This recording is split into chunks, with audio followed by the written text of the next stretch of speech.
మీ సోదరుడు పవన్ కళ్యాణ్ దగ్గరికి వద్దాం సార్. మీరు బాగా గౌరవించేటువంటి వ్యక్తుల్లో ఆయన కూడా ఒకరు. అయితే ఇప్పుడు ఆయనకి కీలకంగా ఆంధ్రప్రదేశ్ రాష్ట్ర ప్రభుత్వం డిప్యూటీ చీఫ్ మినిస్టర్‌తో పాటు 5 కీలకమైనటువంటి శాఖలిచ్చింది. అందులో మీకు అత్యంత ఇష్టమైనటువంటి పంచాయతీరాజ్ శాఖ వద్దాం. ఎందుకంటే మీరెప్పుడు కూడా చెప్పేదేంటంటే సీఎం, పీఎం, డీఎం తప్ప ఇక వేరే వ్యక్తులే లేరు. స్థానిక ప్రభుత్వాలను బలపరచండి. ఏదో ఊరికే ఉత్సవ విగ్రహాల్లా కాకుండా స్వయం పరిపాలన అనేది అక్కడ ప్రజలకు అర్థం అవ్వాలని చెప్తున్నారు. మరి పవన్ కళ్యాణ్ గారికి మీరిచ్చే సూచనలేంటి? పవన్ కళ్యాణ్ గారు చాలా మనసున్న మనిషి. గతంలో రాజకీయ అనుభవం లేకపోయినా ఈ 10-15 ఏళ్ళ పాపం రాజకీయంలో డక్కాముక్కెళ్తున్నారు కాబట్టి అనుభవం కూడా ఉన్నది. కాబట్టి ఆయనకి ప్రత్యేకంగా మనం చెప్పాల్సిన అవసరం ఉండదు. తప్పనిసరిగా అవసరం ఉన్నప్పుడు మాట్లాడుకుందాము. కానీ వారే ప్రకటించినట్టుగా పత్రికల్లో చూశాను. కొన్ని వేల కోట్ల రూపాయలు జాతీయ స్థాయి నుంచి ఆర్థిక సంఘం ఫైనాన్స్ కమిషన్ ఇచ్చే నిధులు అవి స్థానిక ప్రభుత్వాలకు వెళ్ళాలి. పట్టణ ప్రాంతాలు కావచ్చు, గ్రామ ప్రాంతాలు కావచ్చు. అవన్నీ ప్రభుత్వ ఖజానాలో కలిపి పులుసులో కలిపేసుకుని వాళ్ళు ఖర్చు పెట్టేశారు. ఇది పూర్తిగా రాజ్యాంగ విరుద్ధం, చట్ట విరుద్ధం, అన్యాయం. మొట్టమొదట ఆ నిధులు గతంలో వీలుంటే పంపించి ఏర్పాటు చేయాలి. రాష్ట్ర ఆర్థిక పరిస్థితి కనీసం భవిష్యత్తులో మాత్రం పొరపాటు జరగకుండా ఏర్పాటు చేయాలి. చేస్తారని నమ్మకం నాకు ఉన్నది. 2 అధికారాలు ఇవ్వటం ఎవరికి ఇష్టం ఉండదు. ఎమ్మెల్యేలంతా వ్యతిరేకిస్తారు. కాబట్టి పవన్ కళ్యాణ్ గారిని, ముఖ్యమంత్రి గారిని, చంద్రబాబు నాయుడు గారిని కోరేది ఏంటంటే ఎమ్మెల్యేలకు కూడా స్థానిక ప్రభుత్వాల్లో ఎన్నికైన నాయకులుగా వ్యవహరించే అవకాశాన్ని చట్టబద్ధంగా ఇచ్చేయండి. మున్సిపాలిటీలు, జిల్లా పరిషత్తులు వీటిలో ఎమ్మెల్యేలు అక్కడే చైర్మన్ అయ్యే అవకాశం వచ్చేసింది అనుకోండి. అలాగే జిల్లా ప్లానింగ్ కమిటీలు కూడా ఏర్పాటు ఉన్నది. వాటిలో చైర్మన్ అయ్యే అవకాశం వచ్చింది అనుకోండి. వాళ్ళు చట్టబద్ధంగా ఎన్నికైనట్టయితే అప్పుడు ఏమవుతుంది? ఇప్పుడు ఎమ్మెల్యేకి స్థానిక ప్రభుత్వానికి మధ్య పెద్ద వారు నడుస్తాను. ఎమ్మెల్యే గారు లేకపోతే ప్రభుత్వం నడవదు. నేను కొంచెం పచ్చిగా మాట్లాడుతున్నాను, నిజాయితీగా మాట్లాడుతున్నాను. ఎమ్మెల్యేల మద్దతు లేకపోతే ప్రభుత్వం నిలబడదు. ఎమ్మెల్యేలకు భయం ఏంటి పాపం? స్థానిక ప్రభుత్వం వస్తే ప్రజలకి మనం అనుకున్నవి చేయలేకపోతాం. అన్యాయం, అక్రమం పక్కన పెట్టండి. మంచిగా ఉండే ఎమ్మెల్యేలు కూడా వాడు వచ్చి మధ్యలో పెద్దానికి అడ్డు పెడితే ప్రజలు నా నుంచి ఆశిస్తున్నారు, ఓటు వేసింది నాకు, పని జరగకపోతే తిట్టేది నన్ను. అక్కడ ఉన్నవాడు మళ్ళీ వచ్చేసరి పోటీ కూడా పెద్దగా ఉండదు. ఎందుకంటే వచ్చేసరి పోటీ చేయడానికి కూడా అవకాశం ఉంది, రొటేషన్ ఉంది. కాబట్టి బాధ్యత అంతా నాది, అధికారం అంతా వాడి చేతుల్లో పెడితే అట్లా అని చెప్పన్నది. ఈ గొడవ లేకుండా ఎమ్మెల్యేలు కూడా స్థానిక ప్రభుత్వాల్లో నాయకులుగా ఎన్నికయ్యే అవకాశం మీరు కల్పించారనుకోండి, చాలా తేలిక అవుతుంది. అంటే ఇది ఎలా సార్? ఎమ్మెల్యేలు కూడా స్థానిక ఎమ్మెల్యేగా ఉంటూనే మీరు మండల ప్రెసిడెంట్గా కానీ, జిల్లా పరిషత్ చైర్మన్గా కానీ, జిల్లా ప్లానింగ్ కమిటీ అధ్యక్షులుగా కానీ, మున్సిపల్ చైర్మన్గా ఎన్నికయ్యే అవకాశం ఇచ్చారనుకోండి, దానికి ఏ రకంగా రాజ్యాంగబద్ధంగా ఇబ్బంది లేదు. అంటే ఆ పొజిషన్లో ఉండి మళ్ళీ పొజిషన్ తీసుకుంటారంటారా? ఎందుకు తీసుకోవచ్చు? పూర్వం చాలామంది ఉండేవాళ్ళు. ఓకే, ఎందుకు తీసుకోరు? తప్పేమందల్లా. అసలు దీనికంటే అదే ముఖ్యం. ఇప్పుడు ఇవాళ ఎమ్మెల్యేలు చాలామంది చట్టసభలో కూర్చుని అక్కడేమి సరైనటువంటి సమగ్రమైన చర్చ చేద్దామో, చట్టాలు చేద్దామని ఎమ్మెల్యేలు వచ్చారనుకుంటున్నారా? నియోజకవర్గంలో రారాజుల్లాగా ఉందని వచ్చారు. రారాజుల్లాగా చట్టబద్ధంగానే ఉండొచ్చుగా ఎన్నికైన నాయకులు కావచ్చు. అక్కడే ఎగ్జిక్యూటివ్ అధికారం, అది ఎగ్జిక్యూటివ్ పని, అది స్థానిక ప్రభుత్వాల్లో. ఎమ్మెల్యేగా ఉండేది లెజిస్లేటివ్ పని. లెజిస్లేటివ్ పని కోసం ఎవరు రావట్లా. నేను కొంచెం విపులంగా అర్థమయ్యేట్టు చెప్తున్నాను. మన ప్రజలు కానీ, ఎన్నికల్లో పోటీ చేసేవాళ్ళు కానీ లెజిస్లేటివ్ పని కోసం అనుకుంటున్నామని ప్రజలు కూడా అనుకోవట్లా. ఏమనుకుంటున్నారు? ఎమ్మెల్యేగా అమర్నాథ్ మిమ్మల్ని అనుకున్నాను, ఇక అంత బాధ్యత మీదే, ఏ అవసరం వచ్చో మీ దగ్గరికి వస్తాను, ఆ పని చేసి పెట్టంటున్నారు.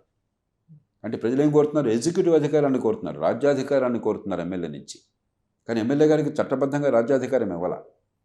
అలాంటప్పుడు చట్టబద్ధంగా రాజ్యాధికారం అనేది స్థానిక ప్రభుత్వాల్లో, ఆ ప్రభుత్వాల నాయకులుగా అక్కడ ఎన్నికయ్యే అవకాశం ఇచ్చేయండి, తేలికైపోతుంది మీకు. అప్పుడు వ్యతిరేకత ఉండదు. మూడోది మనం ఆలోచించాల్సింది, గ్రామ పంచాయతీలు పుంఖానుపుంఖాలుగా ఉండి 500 మందితో పంచాయతీ, 1000 మందితో పంచాయతీ, ₹1,00,000 నిధులు లేకుండా పంచాయతీ అయితే మీరంత అద్భుతంగా చేయాలన్న పవన్ కళ్యాణ్ గారు కానీ, ఇప్పుడు ముఖ్యమంత్రి గారు కానీ, మీకు చివరికి ఏం జరగదు. అక్కడ ఊరికే కాగితం మీద కనిపిస్తే కానీ వాస్తవంగా జరగదు. కేరళ చూడండి, 30-40 వేల జనాభాతో ఒక పంచాయతీ ఉంటుంది. కాబట్టి గ్రామాలు చాలా విలీనం కలిపి పెద్ద పంచాయతీలు ఏర్పాటు చేయండి. వనరులు పుష్కలంగా ఉంటాయి, నిజమైన అధికారం, బాధ్యత ఉంటాయి, అక్కడ జవాబుదారితనం ఉంటుంది. కంప్యూటరీకరణ కోసం కానీ, లేకపోతే ఇతరులు కానీ సిబ్బందిని పూర్తిగా ఏర్పాటు చేయవచ్చు. ఇప్పుడు గ్రామ సచివాలయాలు అని చెప్పన్నారు, అవన్నీ దీనిలో విలీనం చేసేయండి. ఈ సచివాలయాలు మంచి ఐడియా, కానీ సచివాలయాలు ఎన్నికైనటువంటి పంచాయతీలతో నిమిత్తం లేకుండా ఉంటే మంచి ఐడియా కాదు, అధికార కేంద్రీకరణది. కాబట్టి గ్రామ సచివాలయాలు ఏ పనులు చేస్తున్నా అవన్నీ కూడా పంచాయతీలకు అప్పచెప్పండి, కానీ పెద్ద పంచాయతీలు చేయండి. సార్ ఒక చిన్న కాన్ఫ్లిక్ట్ ఇక్కడ. సాధారణంగా గ్రామాల్లో కులం ఆధిపత్యం వల్ల కావచ్చు, వర్గపోర్ల వల్ల కావచ్చు, ఈ గ్రామానికి నేను అధిపతిని అని ఒక భావజాలంతోటి అక్కడ సమాజం కూడా ఉంటది. దానికి కూడా వాళ్ళు సిద్ధమైపోయి ఉంటారు ప్రజలు. అలాంటి నేపథ్యంలో మీరు చెప్తున్నట్టుగా ఇప్పుడు అసలు అక్కడ అధికారాలు మొత్తం మీరన్నట్టుగా పోతే చిన్న చిన్న విలేజెస్ మంచి అన్నిటిని ప్రశ్న. కలపమంటున్నారు మీరు. మంచి అది ఎలా ప్రశ్న, సాధ్యం మంచి అవుతది? ప్రశ్న అడిగారు. అసలు ముందు అది గతంలో ఉన్నట్టుగా గ్రామంలో నేను పెత్తందారిని, ఈ ఊళ్ళో మా తాత రాజ్యం వెళ్ళాడు, మా నాన్న వెళ్ళాడు, నేను ఫలానా కులం వాడిని కాబట్టి నా అదుపు ఆజ్ఞలో ఉండాలి, ఇది కొనసాగాలనా? ఒక ప్రజాస్వామ్య రాజ్యాంగంలో అది పోయి ప్రజల అభీష్టం ప్రకారం బాధ్యతతో ఉన్న ప్రభుత్వాలు రావాలన్నా అంటే ముందు నేను అడిగేది ఇది సాధ్యం అవుద్దంటారు ప్రాక్టికల్‌గా? ఈ రకంగా మాత్రమే సాధ్యమవుతుంది. ఓకే. మీరు ఎప్పుడైతే పాతకాలంగా తరతరాలుగా ఆవాసాలుగా ఉన్న గ్రామాల్లో నేను గ్రామంలో పెరిగినవాడిని, మీరు గ్రామంలో చూశారు. అంటే నేను వ్యక్తిగతంగా ఎంతో మందితో మాట్లాడాను సార్. ఇది నా అడ్డ, నాది, మీరెవరో అన్నట్టుగా ఈ అడ్డాన్ని పోగొట్టాలో వద్దని నేను చెప్పేది అది. అదే మార్గం ఏముందంటున్నాను సార్. ఇది మార్గం. ఓకే. మీరు పంచాయతీని పాతకాలం ఊరిని పంచాయతీగా ఉంచినంత కాలం కుల వ్యవస్థ పోదు. ఎందుకంటే ఈ కులం ఇక్కడ ఉంటారు, ఆ కులం ఇక్కడ ఉంటారు, ఈ కులం ఇక్కడ ఉంటారు, దళితులను దూరంగా పెడతారు. మీరు కాగితం మీద చట్టాలు ఎన్ని చేసుకున్నా కూడా ఈ దళితులను దరి చేరనివ్వరు, గౌరవాన్ని పెరగనివ్వరు. ఈ కులం పేరుతో అహంకారంతో ఉన్న ఆధిపత్యం కొనసాగుతూనే ఉంటుంది. కానీ ఎమ్మెల్యే అయ్యేసరికి తగ్గిపోతుంది. ఎందుకని? ఒక 100 గ్రామాలు కలిసిపోయినాయి. ఓకే. కాబట్టి అప్పుడక్కడ మా కులం వాడని అక్కడ వాడిని అంటే వాడు మాట చాలా ఇక్కడ కొన్ని చోట్ల అంటున్నారు, కానీ చాలా మేర తగ్గిపోతుంది. ఎందుకంటే అలాంటి ఓడిపోతాడు వచ్చే ఎలక్షన్లో. అన్ని కులాలను సమర్థించుకురావాలి, అన్ని వర్గాలను సమర్థించుకురావాలి. కాబట్టి ఈ కుల వ్యవస్థ ప్రభావాన్ని రాజకీయంలో పరిపాలనలో తగ్గించాలంటే ఒక కీలకం ఏంటంటే పాతకాలపు ఊరిని కాకుండా 10 ఊళ్ళని కలిపి జనాభాను పెంచినట్టయితే అన్ని కులాలు అన్ని వర్గాలు వస్తాయి. విసిరేసినట్టుగా ఒక కులం వాళ్ళు ఒక చోట ఉండటం కాకుండా అందరినీ సమర్థించుకోవాలి. కాబట్టి మంచి నాయకత్వం వస్తుంది. రెండోది, గ్రామాల్లో ఇవాళ చిన్న చిన్న గ్రామాల్లో ఇందాక అనుకున్నాం, సమర్థులు నాయకత్వాన్ని ఇచ్చే శక్తి ఉన్నవాళ్ళు ఒక్కళ్ళు మిగులుతున్నారు ఆ గ్రామాల్లో. మరి ఎవరు నాయకత్వానికి మీరు అధికారం ఇచ్చినా కూడా నాయకత్వాన్ని ఇచ్చేవాళ్ళు ఎవరు? అసలు నాయకత్వం ఇచ్చే సామర్థ్యం ఎక్కడ ఉంది? పెద్దది చేస్తే ఏమవుతుంది? మనకి సంఖ్య పెరగగానే మనకి నాయకత్వం పూలు, సమర్థ నాయకత్వాన్ని ఇచ్చేవాళ్ళు పూలు పెరుగుతుంది, ఉన్నవాళ్ళు మంచి వాళ్ళు వస్తారు.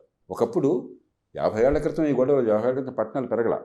కాబట్టి గ్రామాల్లో పెద్ద చదువు లేకపోయినా గొప్ప నాయకత్వం ఉండేది. ఇవాళ గ్రామాల్లో నాయకత్వం చచ్చిపోయింది. ఈ విషయం ఎవరు మాట్లాడట్లా. నేను గ్రామాల నుంచి వచ్చేవాడు, నేను ఫ్రాంక్గా చెప్తున్నాను. ఇవాళ గ్రామాలలో ఎక్కడ అవకాశం లేక గతి లేక ఉండేవాళ్ళు తప్ప ఇష్టపూర్వకంగా ఉండేవాళ్ళ సంఖ్య చాలా తక్కువ. అసలు లేరని అంట్లా, కానీ చాలా తక్కువ, చాలా అరుదు చెప్తాను. ఏదన్నా సాధించాలన్న తపన లేకపోతే, సాధించేటువంటి నైపుణ్యం లేకపోతే ఏం సాధించగలుగుతారు? ఏ పాపం ఎరగకుండా విద్య లేకుండా చేశాము, వాళ్ళ మనసు ఎదగకుండా చేశాము, ఎలా పెరుగుతారు? కలిపితే ఏమవుతుందంటే ఎకానమీస్ ఆఫ్ స్కేల్. ఒక పక్కనేమో ఆర్థికంగా వనరులు సమకూర్చడం సాధ్యమవుతుంది, కంప్యూటరైజేషన్ సాధ్యమవుతుంది, ఈ రెవెన్యూ లాంటి అంశాల్లో భూమి రికార్డులు మిగతావి, ఈ విలేజ్ సెక్రటేరియట్ ఇవన్నీ బాధ్యతలు ఇవ్వడం సాధ్యమవుతుంది, మంచి నాయకత్వం సాధ్యమవుతుంది. ఈ కులానికి అత్యంతంగా వ్యవహరించిన నాయకత్వానికి అవసరం అవుతుంది. ఎందుకంటే అందరిని ఆకట్టుకోవాలి, ఓట్లు కావాలి, అందరి మద్దతు కావాలంటే మా ఊళ్ళో మా కులం మా ఆధిపత్యం దూరం నుంచి అందరినీ కలుగుపోవటం. ఒక ఎమ్మెల్యే ఎలా చేస్తారో ప్రస్తుతం అట్లాగా. ఓ ముఖ్యమంత్రి కానీ ఎమ్మెల్యే కానీ ఏం చేస్తారు? పైకి ఎదిగిన కొద్దీ మీరు కులాల గతంగా వ్యవహరిస్తారు. మీరు గొప్ప మనుషులని కాదు, మీకు అవసరం. మీరు ప్రధానమంత్రి అయిన తర్వాత నరేంద్ర మోదీ గారు కానీ మరొకళ్ళు కానీ అన్ని రాష్ట్రాలు ఎన్ని ప్రాంతాలు కలుపుకోవాలి తప్ప నా గుజరాతీ అని చెప్పంటే జనం ఓడిస్తారు. సహజం అది. అలాగే ముఖ్యమంత్రిగా ఉన్నప్పుడు నా జిల్లాయే లేదా నా కులమే అంటే జనం ఓడిస్తారు, అందరిని కలుపుకోవాలి. అలాగే ఎమ్మెల్యే అన్నప్పుడు ఆ ఉన్న 100 గ్రామాలను గురించి ఆలోచించకపోతే జనం ఓడిస్తారు. అంచేత యూనిట్ పెద్దదైనప్పుడు ఏమవుతుందంటే బాధ్యత పెరుగుతుంది, ఎకానమీస్ ఆఫ్ స్కేల్ వస్తే నాయకత్వం పెరుగుతుంది. కాబట్టి పెద్ద పంచాయతీలు చేయండి. చివరిది, ఎండాకాలం కూడా పరిశ్రమల గురించే ఆలోచించబోకండి, అవసరం అది. కానీ పట్టణీకరణ, అభివృద్ధి, ఆధునికీకరణ అంటే పట్టణీకరణ. కాబట్టి ఇందాక అనుకున్నాం, చిన్న పట్టణాలు, మీ శక్తి సామర్థ్యాలు మొత్తం కూడా గ్రామాలు పట్టణాలని ఆర్థిక వ్యవస్థను సంధానం చేస్తూ చిన్న పట్టణాలు ఏర్పాటు చేయండి. ఇలాగా రూపకల్పన చేస్తే సరైన వ్యూహంతో, ఊరికే పాత చింతక పచ్చళ్ళలాగా ఆలోచనలు కాకుండా అవి చేసి అవి అమలు చేస్తే బ్రహ్మాండమైన ఫలితాలు వస్తాయి, 5 ఏళ్లలోనే వస్తాయి. మరి పవన్ కళ్యాణ్ గారికి సంతృప్తి కలుగుతుంది, రాజకీయంలో మౌలికమైన మార్పులు సాధించారని చెప్పని. రాష్ట్రానికి మేలు జరుగుతుంది, దేశానికి ఆదర్శం అవుతుంది. మీతో జర్నీ చేయడం స్టార్ట్ చేసిన తర్వాత నేను కూడా మీకులాగానే న్యూస్ పేపర్లో టీవీలు చూడడం మానేశాను సార్. కాస్త మానసికంగా ప్రశాంతంగా ఉంది ఫస్ట్ థింగ్. రెండోది ఏంటంటే, ఆ రోజు పవన్ కళ్యాణ్ గారు 15 సంవత్సరాల తర్వాత ఫస్ట్ టైమ్ నెగ్గారు. అది కూడా ఆయన అనుకున్న దానికన్నా అత్యధిక మెజారిటీతో నెగ్గారు. అనుకున్న అన్ని స్థానాల్లో నెగ్గారు. అసలు ఒక వ్యక్తి యొక్క వ్యక్తిత్వం ఆ టైంలో ఎలా పరిణితి చెందుద్దా అన్న ఉద్దేశంలో ఆయన వీడియో చూశాను సార్. ఆయన ఫస్ట్ టైం వాడినటువంటి ఒక మాటే, ప్రభుత్వ ఉద్యోగులకి మంచి జరగడానికి మేము కట్టుబడి ఉన్నాం. సిపిఎస్‌ని తీసుకొస్తాం అన్నారు. మీరు సిపిఎస్‌కి బద్ధ వ్యతిరేకి. అసలు ఈ దేశంలో ఎవరైనా ఉన్నారంటే మీరే బద్ధ వ్యతిరేకి. ఎందుకంటే ఒక నేషనల్ కాన్ఫరెన్స్‌లు పెట్టారు. పెద్ద పెద్ద సాహిత్యాలు ఇచ్చారు. దాని మీద కొన్ని వేల ఇంటర్వ్యూలు ఇచ్చారు. అసలు సిపిఎస్ అంటే జయప్రకాష్ నారాయణకి అసల దాన్ని ఏమంటారు? అది పూర్తి వ్యతిరేక ఆయన. బద్ధ వ్యతిరేకి. అందులో సందేహం లేదు. ప్రభుత్వ ఉద్యోగులు ఒకానొక టైంలో మీ మీద కత్తి కూడా కట్టారు. ఒక ప్రభుత్వ ఉద్యోగి అయ్యుండి మీరు. సో, మరి పవన్ కళ్యాణ్ గారికి మీరు ఇచ్చే సూచన ఏంటి ఈ విషయంలో? పవన్ కళ్యాణ్ గారు ఏంటంటే నల్లని వల్లి నీళ్లు తెల్లని వల్లి పాలు అనేటువంటి అమాయక మనస్తత్వం, ఒక మంచి మనస్తత్వం. ఉద్యోగులకు నిజమైన సమస్యలనే పరిష్కరించాలి. నినాదాలు ఎత్తుకోవడం కాకుండా ఉద్యోగుల సమస్యల, ఉదాహరణకి సిపిఎస్లో నా డబ్బు ఎక్కడికి పోతుంది, దాన్ని ఇన్వెస్ట్ చేస్తున్నారు, ఆ ఉద్యోగికి స్వేచ్ఛ కావాలి నా దృష్టిలో. ఖచ్చితంగా ఏర్పాటు చేయొచ్చు. అలాగే మరికొన్ని సాధక పథకాలు ఉన్నాయి. జాతీయ స్థాయిలో ఇచ్చిన వెసులుబాటు రాష్ట్రాలు ఇవ్వాలి. కాబట్టి అవన్నీ ఆ మార్పులన్నీ తీసుకురావాలి. దానిలో అనుమానం లేదు. అంతేకాని సిపిఎస్ని ఎత్తేసి ఓపీఎస్ తేవడం అంటే ఏంటి? పవన్ కళ్యాణ్ గారికి ఎవరు అర్థమయ్యేట్టు చెప్పినారు. అబద్ధాలు ప్రచారం అవుతున్న సమాజంలో విషయం విపులంగా అర్థమయ్యేట్టు రాకపోయినప్పుడు పాలకులు కొన్ని సందర్భాలు అందరికీ అన్ని విషయాలు పూర్తిగా తెలియవు కదా, తెలియాల్సిన అవసరం కూడా లేదు కదా. ఓపీఎస్ అంటే ఏమిటి? సామాన్య ప్రజలకు అర్థం కావడం కోసం చాలా స్పష్టంగా చెప్తున్నాను. ₹1 కూడా ఇవాళ బడ్జెట్లోంచి పెట్టకుండా, ఇవాళ ఉద్యోగికి జీతం ఇస్తున్నాం, జీతం ఇవాళ పనిచేస్తున్నాం ఇస్తున్నాం, మన బడ్జెట్లో తెలుస్తుంది. 30 ఏళ్ల తర్వాత ఈవేళటి కంటే 10 రెట్లు డబ్బు ₹1 కూడా వాళ్ళు పెట్టకుండా మన పిల్లల మీద భారం వేస్తూ, వాళ్ళ పన్నుల మీద భారం వేస్తూ ఇవాళ గ్యారంటీ ఇచ్చేస్తున్నాను నేను. ఉద్యోగి పైసా పెట్టట్లేదు, ప్రభుత్వం పైసా పెట్టట్లేదు. మీరు ఓపీఎస్ పెట్టాలనుకుంటే మీ ఇష్టం, కానీ ఆ డబ్బు అంతా 30 ఏళ్ల తర్వాత ఖర్చు పెట్టబోయే డబ్బు డిస్కౌంటెడ్ క్యాష్ ఫ్లో అంటారు. ఆనాడు ఒక 50 లక్షలు ఖర్చు పెట్టాలనుకోండి, ఈవేళ బహుశా దాని విలువ 10 లక్షలు ఉంటుంది. ఆ 10 లక్షల రూపాయలు క్యాల్కులేషన్ చేసి బడ్జెట్లో పెట్టండి. అంతేగాని అత్తటం అల్లుడు ఎలా దానం చేస్తాడండి? వచ్చే తరం కోసం పెట్టే ఖర్చు నువ్వు ఇప్పుడు నిర్ణయం ఎలా చేస్తావు? అసలు నీ పిల్లల తరంలో పెట్టాల్సిన ఖర్చు వాడు నిర్ణయం చేస్తే, తండ్రి చనిపోయే ముందు వాడు నిర్ణయం చేసి పారేసి డబ్బులు ఇవ్వకుండా, ఆస్తులు ఇవ్వకుండా, డబ్బులు పెట్టకుండా, నా కొడుకు ప్రతి సంవత్సరం ఇంత డబ్బు ఖర్చు పెట్టేస్తాడని నిర్ణయం చేస్తే చట్టబద్ధంగా అది వారి మీద భారం పడింది అనుకోండి, వాడు బతుకుతాడా? ఎక్కడ జరుగుతుందో విచిత్రం. ఎక్కడన్నా రాబోయే ఖర్చు ఎంతో తెలుసు కాబట్టి ఆ డబ్బు వాడు ఏర్పాటు చేయను. ఉద్యోగం ఏర్పాటు చేస్తాడా, ప్రభుత్వం ఏర్పాటు చేస్తే మీ ఇష్టం. ప్రభుత్వం ఏర్పాటు చేస్తామని మూర్ఖపు నిర్ణయం చేస్తే ప్రభుత్వానికి వేరే నిధులు లేకుండా పోతాయి, జనం అంతా ఎదురు తిరుగుతారు, రాష్ట్రం అధోగతి పాలవుతుంది. అలా కాకుండా ఉద్యోగులు ప్రభుత్వం పంచుకుంటే వాళ్ళు చెప్తుంది సిపిఎస్ అంటే అదే.